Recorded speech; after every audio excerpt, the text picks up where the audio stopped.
después de este domingo que viene, el 18, las celebraciones próximas serán el 23, viernes, y el 30. La del 30 va a ser de acción de gracia, de testimonios, el viernes 30. De aquí en adelante, del 18, van a ser celebraciones unidas. Entonces, van a estar los hermanos de la fe en Cristo y nosotros acá de la gracia de Dios.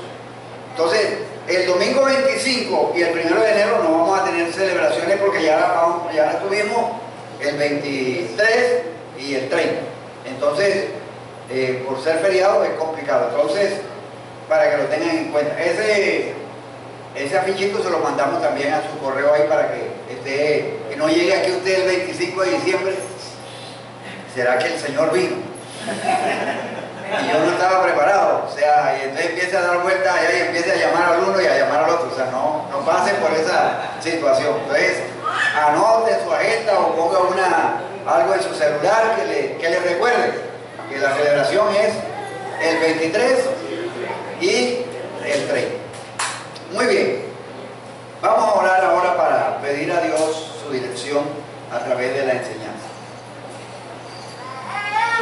Señor, gracias por tu palabra y gracias por la oportunidad de compartir tiempos de alabanza donde podemos reconocer que tú eres nuestro Salvador, tú eres nuestro Dios perfecto y que tienes cuidado de nosotros, que siempre eres protector y bajo tus alas siempre nos cubres y estamos seguros. Gracias por la oportunidad de escudriñar lo que tú tienes para nosotros en el día de hoy. En el nombre de Jesús, amén. El domingo pasado yo les hablé acerca de una colcha, ¿cierto? De que algunos pensaban que la Biblia era como una colcha de retazos. Un retazo aquí, otro retazo allá, como que alguien llegó y decidió, vamos a poner esta historia aquí, vamos a poner esta historia allá. Y las colchas a veces quedan bonitas. Nuestras abuelas hacían esas colchas y eran bonitas y toda cuestión. Pero no tenían a veces relación un color con el otro. La Biblia no es una colcha de retazos. La Biblia es más bien como parecida, y eso me lo hizo recordar Antonio en estos días, que se le perdió una ficha de un rompecabezas. Se le perdió y él estaba complicado porque se le perdió una ficha de un abecedario que tiene, o sea, que él sabe armarlo, pero si le falta una ficha, esa ficha no tiene sentido para él si no encuentra esa ficha. Bueno, hasta que no la encontró, no quedó tranquilo. La Biblia tiende a ser así, es como un cuadro de un rompecabezas, pero que no es muy complicado, porque una ventaja que tienen los rompecabezas es que vienen en una caja. Y en esa caja está el dibujo. Entonces, la persona que va a armar ese rompecabezas se guía por la caja. Si uno está enredado en toda cuestión en medio al hacer el rompecabezas, va a la caja y con la caja se orienta. Las historias de la Biblia a veces pareciera que una no tiene sentido, pero hay que buscarle dónde encaja esa historia con toda la historia general de la Biblia. Por eso cuando estamos reflexionando en el libro de Éxodo, hemos hablado del becerro de oro, hemos hablado de la situación que ellos vivían allá en Egipto, de que hemos hablado de la fe de las parteras, la confianza que tenían en Dios, hemos hablado del cruce del Mar Rojo, y son historias fascinantes que nos muestran, y ya por ejemplo a través del Éxodo ya nosotros estamos del otro lado del mar, ya estamos allá listos para poseer la tierra. Pero hay un hecho que para armar toda esa historia encaja perfectamente, es la historia de la Pascua, es la historia del momento en que Dios da unas instrucciones a raíz de las plagas que Él está dando. Entonces vamos a hablar de Éxodo capítulo 12. El capítulo 12 es extenso. Yo voy a escoger para leer en esta mañana y un voluntario nos va a ayudar a leer en el capítulo 12 de Éxodo, versículos 12 al 20, para entender las dimensiones de la Pascua y cómo la Pascua encaja en toda la historia bíblica. Éxodo 12, 12 al 20. 12 al 20. Entonces, un voluntario que quiera leer, aquí hay buenos lectores y buenas voces. Habló Jehová a Moisés y a Aarón en la tierra de Egipto, diciendo. Éxodo 12. 12. Sí. Porque esa noche. Pues yo pasaré aquella noche por la tierra de Egipto y heriré a todo primogénito en tierra de Egipto, así de los hombres como de las bestias, y ejecutaré mis juicios en todos los dioses de Egipto, yo Jehová. Y la sangre os será por señal en la casa donde vosotros estéis, y veré la sangre y pasaré de vosotros, y no habrá en vosotros plaga de mortandad cuando viera la tierra de Egipto. Y este día os será en memoria, y lo celebraréis como fiesta solemne para Jehová durante vuestras generaciones, por estatuto perpetuo lo celebraréis. 7 días comeréis panes sin levadura, y así el primer día haréis que no haya levadura en vuestras casas, porque cualquiera que comiere leudado desde el primer día hasta el séptimo será cortado de Israel. El primer día habrá santa convocación, y asimismo en el séptimo día tendréis una santa convocación. Ninguna obra se hará en ellos, excepto solamente que prepararéis lo que cada cual haya de comer. Y guardaréis las fiestas de los panes sin levadura, porque en este mismo día saqué vuestras huestes de la tierra de Egipto. Por tanto, guardaréis este mandamiento en vuestras generaciones por costumbre perpetua. En el mes primero comeréis los panes sin levadura, desde el día 14 del mes por la tarde hasta el 21 del mes por la tarde. Por 7 días no hallará levadura en vuestras casas, porque cualquiera que comiere leudado, así extranjero como natural del país, será cortado de la congregación de Israel. Ninguna cosa leudada comeréis, en todas vuestras habitaciones comeréis panes sin levadura. Ok, gracias. Entonces, aquí está hablando de preámbulo a la última plaga, a la 10ª plaga. El Señor está dando instrucciones acerca de algo que ellos tienen que hacer y que a través de la Escritura eso se llama la Pascua. La Pascua es un evento significativo en la formación de la identidad del pueblo de Israel, y también es un evento muy importante para la historia bíblica. Es por eso que es importante verlo como lo que es, muy importante, muy significativo, y no verlo como un hecho simplemente aislado, algo que sucedió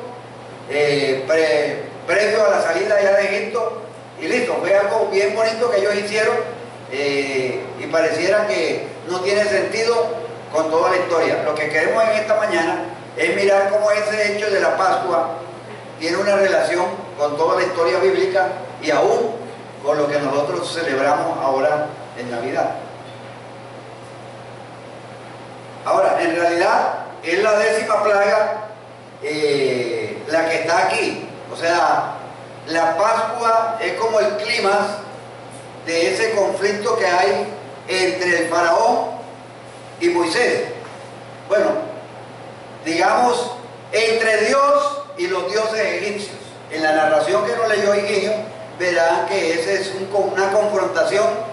Las 10 plagas no son una confrontación entre Moisés y faraón. Claro que sí la hay, pero la confrontación mayor está entre Dios, el Dios de Israel, y los dioses egipcios. Cada plaga representa un dios. Para los egipcios, cada animalito que se menciona allí, el primogénito, todo eso representaba un dios, los dioses en los cuales confiaba el pueblo de egipcio, y que Dios los enfrenta. Miren lo que dice el versículo 12 que comenzamos leyendo ahorita. Porque esta noche pasaré por la tierra de Egipto, y heriré a todo primogénito en la tierra de Egipto, tanto de hombre como de animal. Ejecutaré juicio contra quienes. Aquí en esta versión dice: ejecutaré juicio contra todos los dioses de Egipto. Yo, el Señor. Entonces, ustedes al leer toda la historia, ustedes se darán cuenta que el corazón de Faraón se iba endureciendo cada vez más. Dios destruía un ídolo y pareciera que por un momento Faraón como que bajaba la guardia, pero su corazón se endurecía y se fortalecía cada vez más en contra del Señor Todopoderoso. Entonces, aquí vamos a ver una batalla del Faraón hasta la muerte, y hasta la muerte de su hijo primogénito. Entonces, algunos han dicho que Éxodo 12 es un capítulo de muerte, porque si usted lee el capítulo 12 del versículo 29, voy a leer unos versículos del capítulo 12 del 29 en adelante para que vean lo trágico que fue esa noche. Y a medianoche el Señor hirió a todo primogénito en la tierra de Egipto, desde el primogénito de Faraón que se sentaba sobre su trono hasta el primogénito del cautivo que estaba en la cárcel, y todo primogénito del ganado. Faraón se levantó en la noche, él con todos sus siervos y todos los egipcios, y se oyó un gran clamor en Egipto, porque no había hogar donde no había alguien muerto, donde no hubiera alguien muerto. O sea, fue una noche terrible. O sea, yo creo que la narración que hace el autor aquí es muy abarcador. O sea, no hubo una casa en la cual no hubiese llanto esa noche. Solo leerlo, pensarlo, el lamento que debía haber en cada casa por la muerte de un primogénito, y más para los egipcios, que consideraban al primogénito como un dios. Amarte, con la diferencia de que durante el COVID no necesariamente murieron primogénitos, porque todos teníamos esa sensación de que no había familia, los que no hubieron muerto, y había como mucha tristeza en esa época. Es algo muy parecido, o sea, la magnitud, claro, es obvio que fue mayor allá en Egipto, pero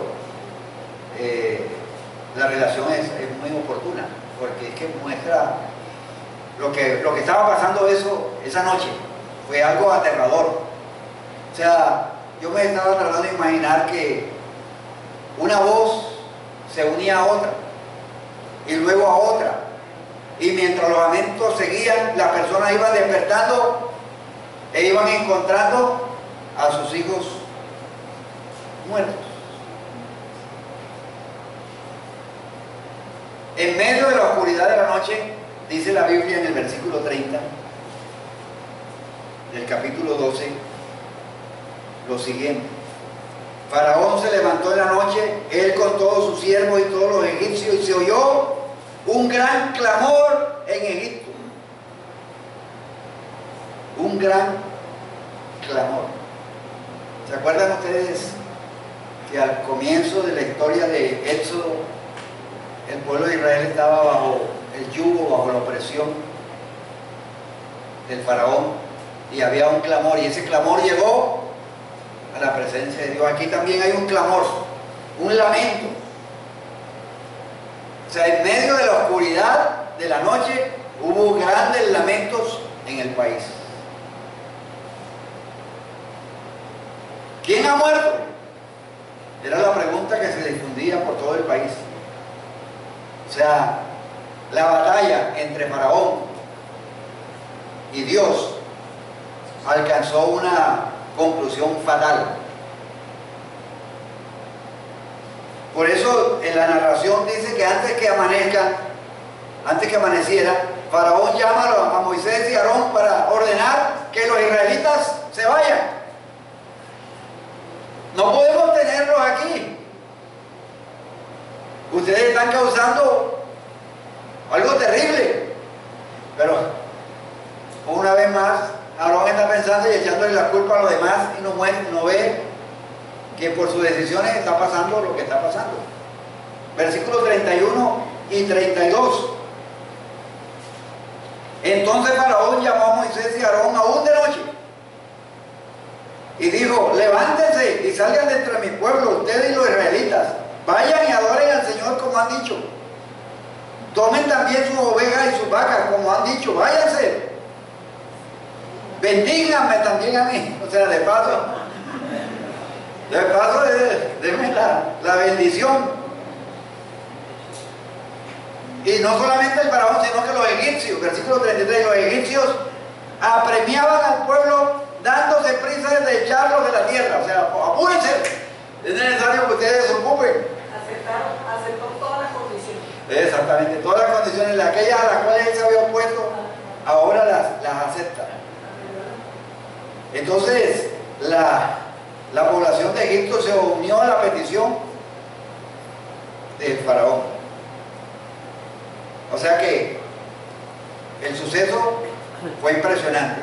Los israelitas salen a toda prisa. Y esa prisa está simbolizada en que ni siquiera tuvieron tiempo de leudar la masa. O sea, para preparar el pan, los israelitas, o sea, usaban la levadura, y todavía hoy en día se usa la levadura.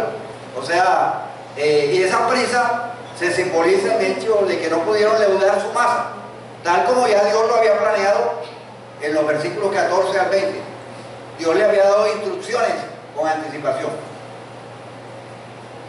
Miren, los egipcios estaban en ese momento con el fin de que ellos se fueran, a que estaban dispuestos a darle oro, plata, ropa, alhajas, para que se fueran.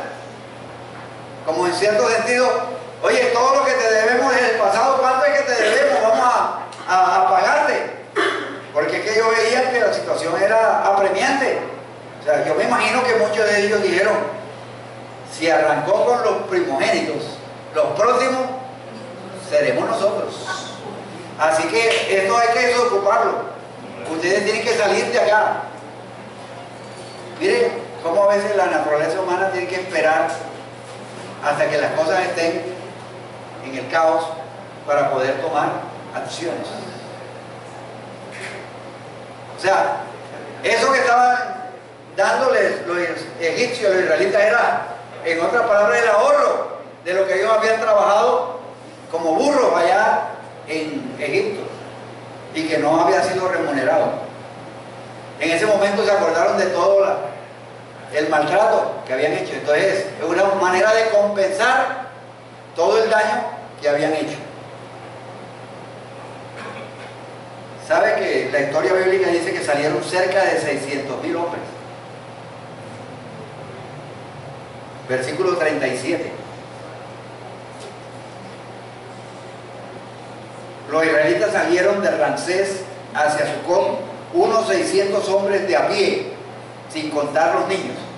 Y claro, y sin contar las mujeres, no le metieron ahí.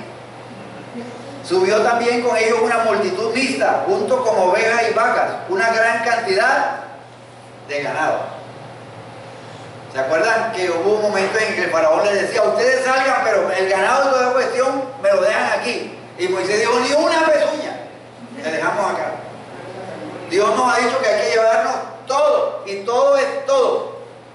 Yo me acuerdo de Felipe cuando oraba por el faraón que nosotros teníamos, que nos liberara Dios del faraón. O sea, los números son impresionantes. O sea, estamos hablando de alrededor de unas 2 millones de personas. salieron. Y era gente de toda clase. Y yo creo que ese momento lo aprovecharon algunas personas que no eran del pueblo de Israel, pero que estaban en Egipto y aprovecharon ese papayazo. O sea, esa oportunidad de poder salir. En el versículo 38 dice de la manera siguiente: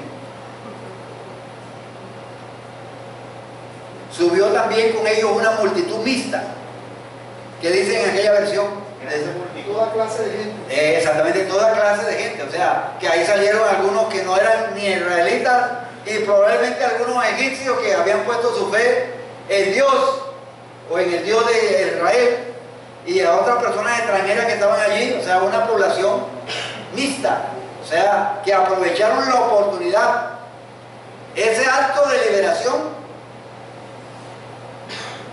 era un acto de liberación que había que aprovechar, ese momento de historia, ese momento, uno diría hoy en día, un día de salvación, una oportunidad para salir. Ahora, mucha gente había visto a través de las plagas al Dios de Israel, cómo Dios derrotaba a los dioses de egipcios. El nombre de Dios estaba siendo exaltado. En cada batalla se veía el nombre de Dios magnificado. Y todo esto se cumple todo esto es para mostrar que Dios cumpliría todo aquello que le había prometido a Abraham. Dios le prometió a Abraham que en él serían benditas todas las familias de la tierra. Miren el capítulo 12, versículos 40 al 42. ¿Alguien lo quiere leer? Sí, por favor, Felipe. El tiempo que los hijos de Israel habitaron en Egipto fue 430 años. Y pasados los 430 años, en el mismo día tomaron las huestes de Jehová. Pero todas las huestes de Jehová salieron de la tierra de Egipto. Es noche de guardar para Jehová por haberlos sacado en ella de la tierra de Egipto. Esta noche deben guardarla para Jehová todos los hijos de Israel en sus generaciones. Gracias. ¿Cuántos años? 430 años, ¿cierto? Y 430 años eso es bastante tiempo. Casi 5 generaciones. Casi 5 generaciones que estuvieron bajo la esclavitud, bajo la opresión. Por eso, lo que Dios está haciendo y esa promesa que Dios le había dado de que Dios los iba a sacar de allá de Egipto, a la luz de Génesis capítulo 15, versículos 12 al 16, muestra esa realidad de que el Dios que promete cumple, a veces no en el tiempo de nosotros. Los israelitas hubieran querido que no fueran 430 años, sino menos. Pero bueno, fueron 430 años. Miren, en esta situación, en esta liberación, hay algo que es una enseñanza para el pueblo de Israel y para nosotros. Es el cuidado de Dios por los oprimidos. Cuando uno lee el Pentateuco y otros libros de la Biblia en general, hay un cuidado muy especial de parte de Dios que le insinúa a su pueblo, le ordena a su pueblo, que tengan que ver con el cuidado de los pobres y los vulnerables. Y la razón es porque ellos fueron oprimidos. Ellos fueron pobres, ellos fueron vulnerables en Egipto ¿por cuántos años? 430 años. Vez tras vez encuentra uno que Dios les recuerda. Miren, acuérdense que ustedes estuvieron oprimidos allá en Egipto por 430 años. Por eso ustedes deben acordarse de los que están en opresión. Vamos a leer unos cuantos versículos para que notemos todo eso allí. Si quieren yo se los paso después, pero todos estos versículos hablan acerca de la experiencia propia de Israel en la liberación que Dios le dio. Alguien, por ejemplo, que lea Levítico 25, 42, el 46 y el 55. Vamos a leer nada más Levítico 25, 42, 46 y 55.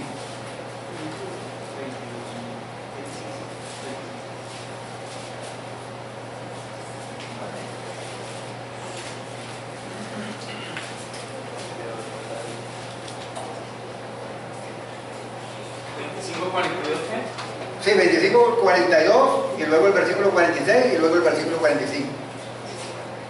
Porque son mis siervos, los cuales saqué yo de la tierra de Egipto, no serán vendidos a manera de esclavos.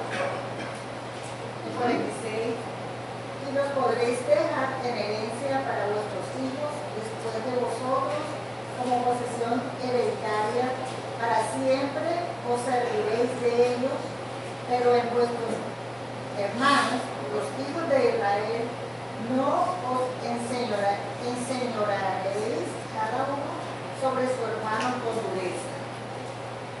Y al 55. Porque mis siervos son los hijos de Israel, son siervos míos, a los cuales saqué de la tierra de Egipto. Yo, Jehová, vuestro Dios. Exactamente, o sea, yo soy el Señor. Yo fui el que los saqué de la tierra de Egipto. Yo derroté a los dioses de Egipto. Yo a ustedes los liberé de la opresión allá. Así que ustedes no pueden oprimir a su hermano. Deben tener, mire que en la Biblia hay muchas observaciones acerca del cuidado de los huérfanos, de las viudas. O sea, hay una reiterada, y en el Nuevo Testamento encontramos también eso, o sea, la preocupación que había, que Dios daba, porque es que Dios sabía toda la experiencia que ellos habían vivido allá en Egipto, 430 años, oprimidos. Pero resulta que es fácil que después de estar 430 años en Egipto, bajo la esclavitud, bajo la opresión, al entrar y disfrutar la tierra prometida y disfrutar de la tierra prometida, se olvidaran de dónde habían salido. Olvidarse de las personas los desposeídos, de las personas que son vulnerables. Entonces, la Biblia en general nos habla mucho de tener cuidado de los pobres, los vulnerables, las personas necesitadas. En estos tiempos de Navidad, a veces pensamos solamente en nosotros, nuestra comida, nuestra cena, nuestra ropa, nuestros viajes. Pero ¿qué de los pobres y de los vulnerables? Es cierto que siempre los tendremos,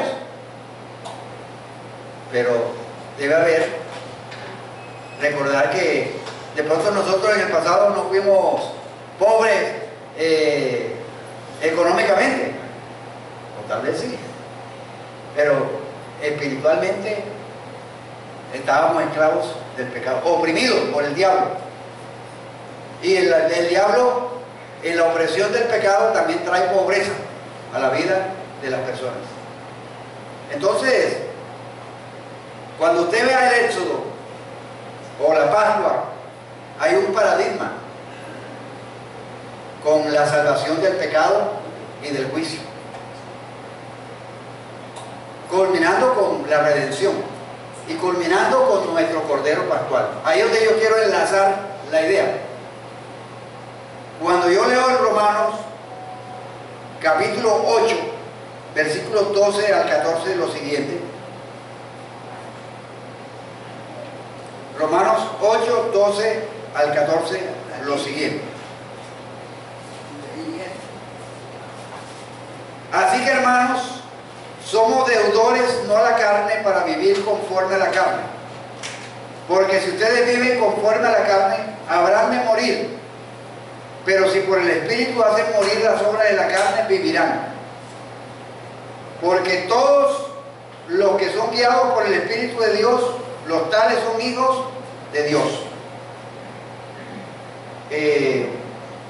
Cuando uno ve lo que Pablo nos está diciendo. ¿Se acuerdan ustedes que el pueblo de Israel era guiado por una columna de nube y fuego? Era su guía en la noche y en el día.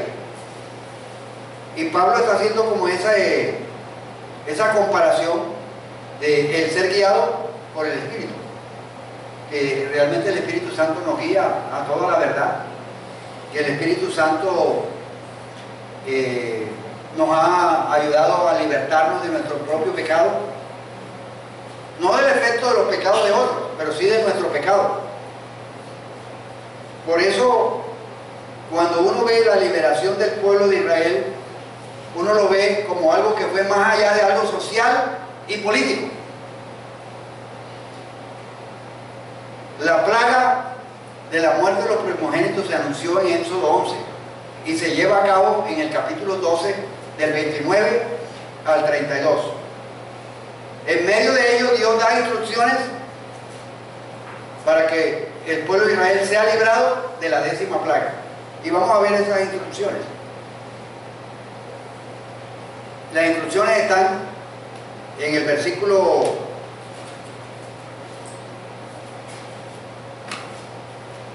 21 al 27.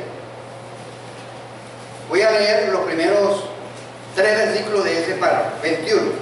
Entonces Moisés convocó a todos los ancianos de Israel y les dijo: saquen del rebaño corderos para ustedes según sus familias y sacrifiquen la Pascua.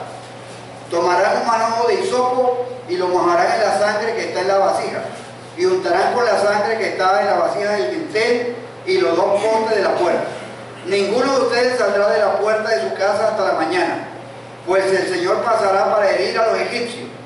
Cuando vea la sangre en el dintel y en los 2 postes de la puerta, el Señor pasará de largo aquella puerta y no permitirá que el ángel destructor entre en sus casas para herirlos, y que guardarán esta ceremonia como ordenanza para ustedes y para sus hijos y para siempre. En el versículo 28 uno encuentra que hay obediencia de parte del pueblo de Israel. Los israelitas fueron y lo hicieron así, tal como el Señor había mandado a Moisés y a Aarón, así lo hicieron. Todos ustedes deben tomar un cordero por familia, o sea, uno por cada casa, un cordero o un cabrito, pero eso tenía sus especificaciones. Un cordero o un cabrito de 1 año y sin defecto, y la comunidad de Israel debía sacrificarlo en la noche. Eso lo encuentra uno en el Éxodo capítulo 12. Había unas instrucciones y el pueblo está dispuesto a obedecer esas instrucciones.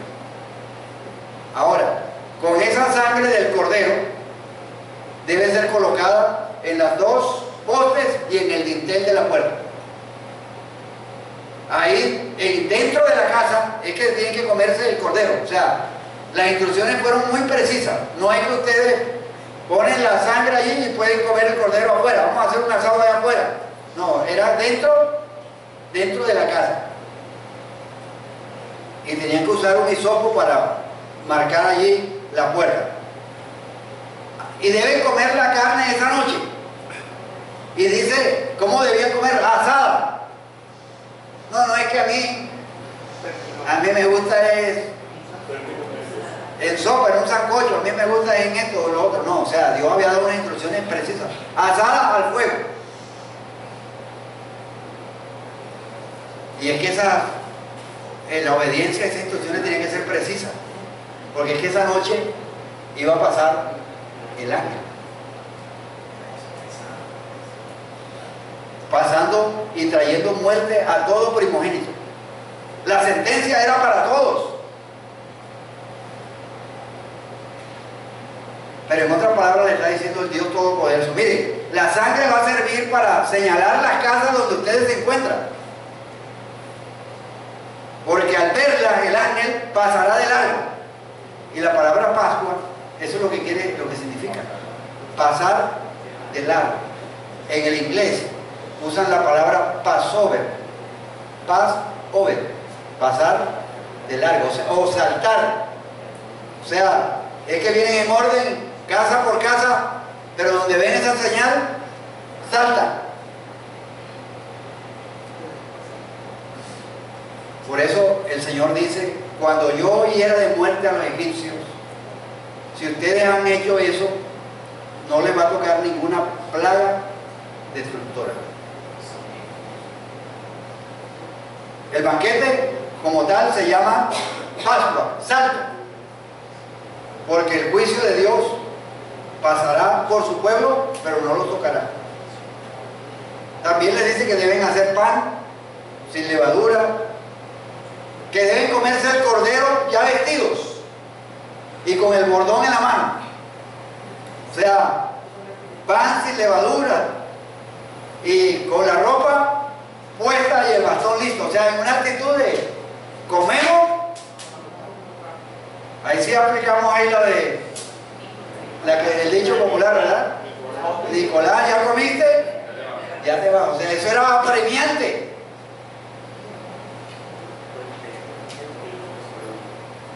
Ahora, el ponerse la ropa, porque podía de pronto hacer parte de las instrucciones. O sea, bueno, yo sí no lo comemos asado, pero yo la pijama y todo lo que tengo esa me la quito y me he visto en la madrugada o temprano, no. O sea, eso era para demostrar que tenían fe en Dios y que Dios los libraría a cada primogénito de la muerte. El punto es este, para ir terminando.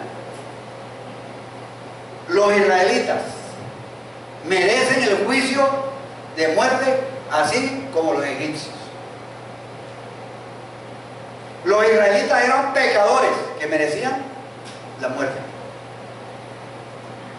Por eso la instrucción es que los israelitas debían untar la sangre en los marcos de sus puertas, porque ellos eran tan culpables como los egipcios de los juicios de Dios.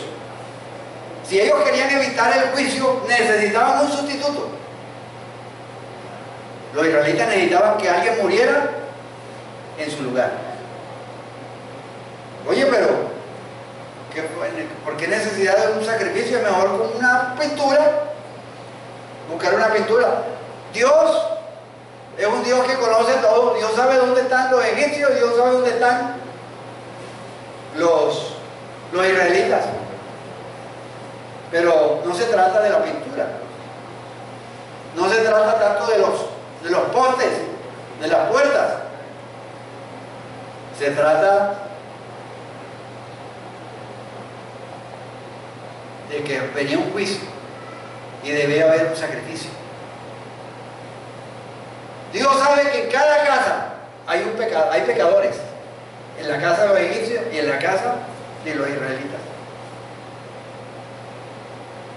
La cantidad de muertes iba a ser estrondosa, tanto para israelitas y como los egipcios. Yo me imagino que al no obedecer esa sentencia iba a haber un cadáver en cada casa, en todas. La pregunta es si hay un cadáver, pero es el cadáver de un cordero o el cadáver de un niño. El cordero es un sustituto para el niño.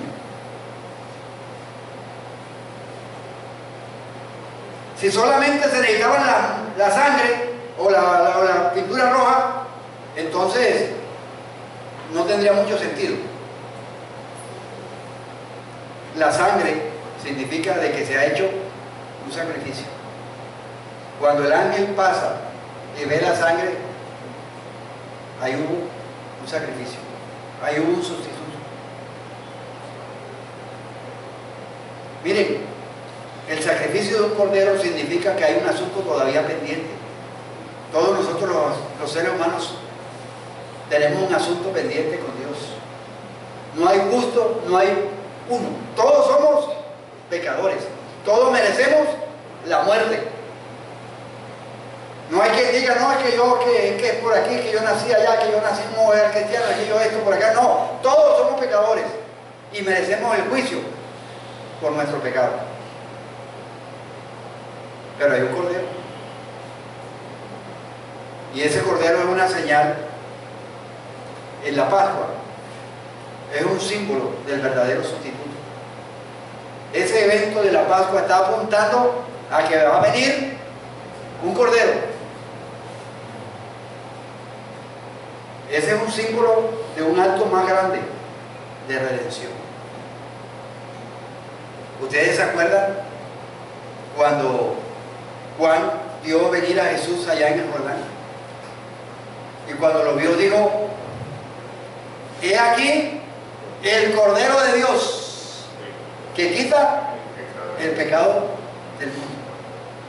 Roberto. Llamar la atención, y es paradójico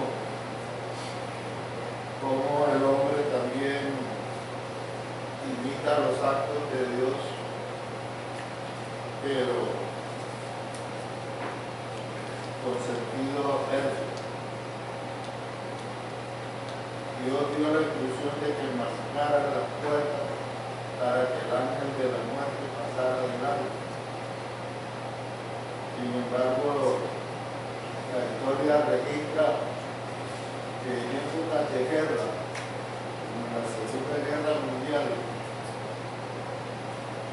las casas eran marcadas, pero no para salvar a esas personas, sino para destruirlas, para expulsarlas.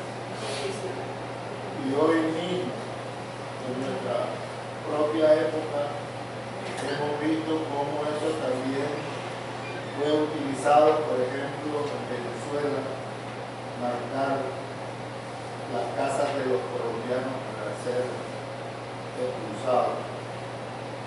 Y en nuestro propio país, movimientos insurgentes marcan las casas para que esas personas sean expulsadas o sacrificadas.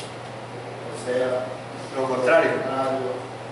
a lo que se dispuso para nuestro pueblo. Para hoy. Igual pasó con el Holocausto. Todo judío era marcado. Terrible, ¿verdad? Lo que pasó, pero ese sacrificio, esa sangre era una señal de que hubo un sacrificio. Primera de Pedro 1, 18 al 19 dice: ustedes saben que no fueron redimidos de su vana manera de vivir heredada de sus padres, con cosas perecederas como oro o plata, sino con sangre preciosa, como la de ¿qué? De un cordero sin mancha y sin tacha, la sangre de Jesucristo. Hubo un sacrificio, hubo un sustituto, Jesucristo, que nos redimió de nuestra vana manera de vivir, nos redimió de lo que nosotros merecíamos. En esa época de la Pascua, tanto judíos como egipcios merecían el juicio y la muerte, pero el sacrificio de un cordero los liberó y los perdonó. Nosotros, por la sangre de un cordero, de Jesucristo, hemos sido perdonados. Cuando nosotros tenemos esa fe y esa confianza en Dios, que la hemos puesto en Él, que nos hemos convertido a Jesucristo, el Señor mira la tierra y ve: no, ya yo morí por Él, ya hay un sacrificio. De pronto yo no necesito poner en la puerta de la casa hoy una marca de sangre, pero yo invoco el sacrificio de Jesucristo que se hizo en la cruz del Calvario. Estaba bajo el juicio de Dios, la condenación de Dios, pero Jesucristo pagó y murió por mí. Pastor, en Hebreos 5, del 7 al 8 dice: y Cristo en los días de su carne, ofreciendo ruegos y súplicas con gran clamor y lágrimas al que lo podía librar de la muerte, fue oído a causa de su temor reverente, y aunque era hijo, por lo que padeció, aprendió la obediencia. O sea, eso fue un precio demasiado alto el que tuvo que pagar Cristo, que mire que dice hasta con temor reverente, con lágrimas y súplicas. O sea, no, a veces uno no dimensiona eso de que sí fue algo fuerte por lo que él pasó. Y el precio también de que, y aunque era hijo, por lo que padeció y aprendió la obediencia, o sea, tuvo que venir también aquí a vivir como nosotros y padecer ciertas cosas de aprendizaje para él. O sea, muy diciente. Aprendió obediencia. 1 Corintios 5:7.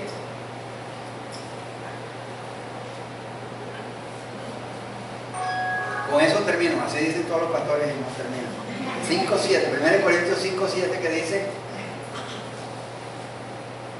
limpiaos pues de la vieja levadura para que seáis nueva masa, sin levadura como sois, porque nuestra Pascua, que es Cristo, ya fue sacrificada por nosotros.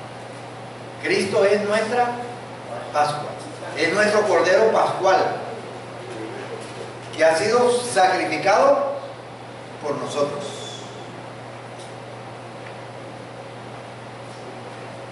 Jesús es nuestro Cordero Pascual. Él fue sacrificado como nuestro sustituto. Todos nosotros merecíamos morir por nuestra rebelión contra Dios. Pero Jesús murió en nuestro lugar.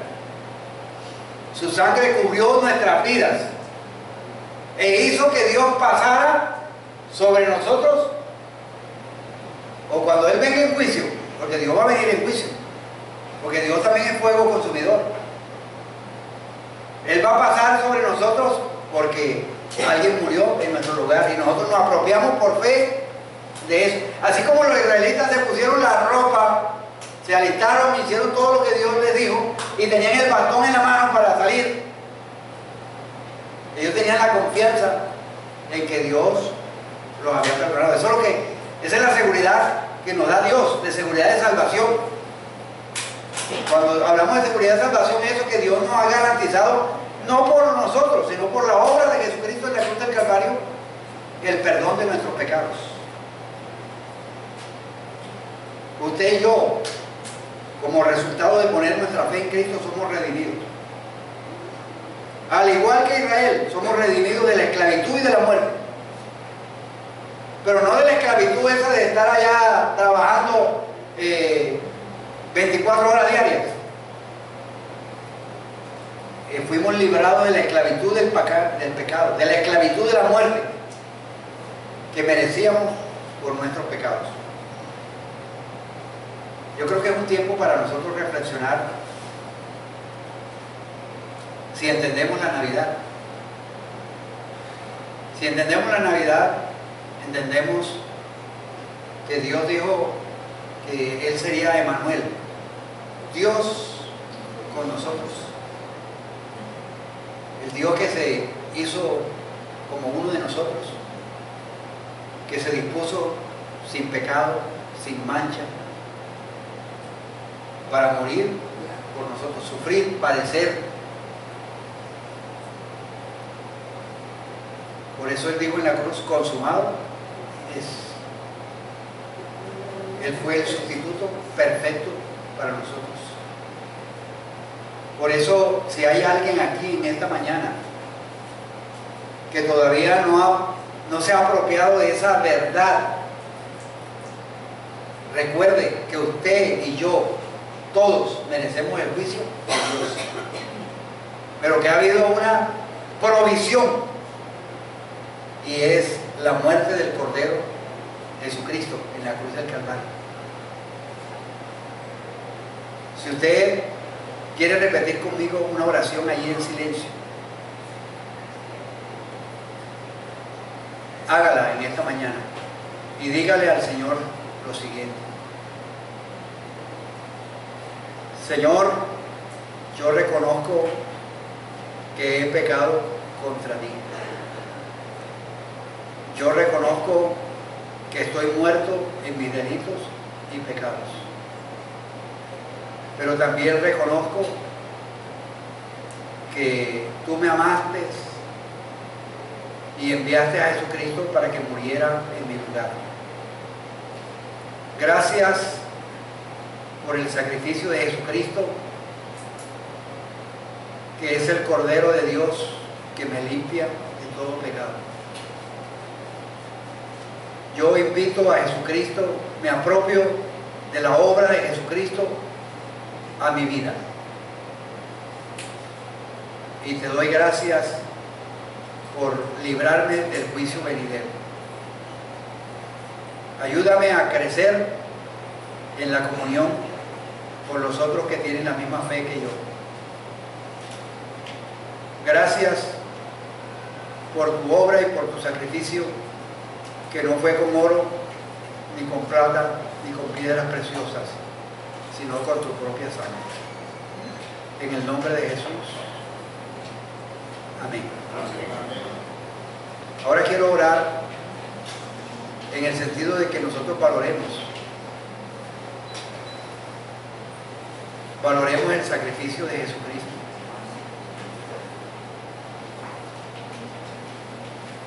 Señor, gracias porque en estas festividades que vienen,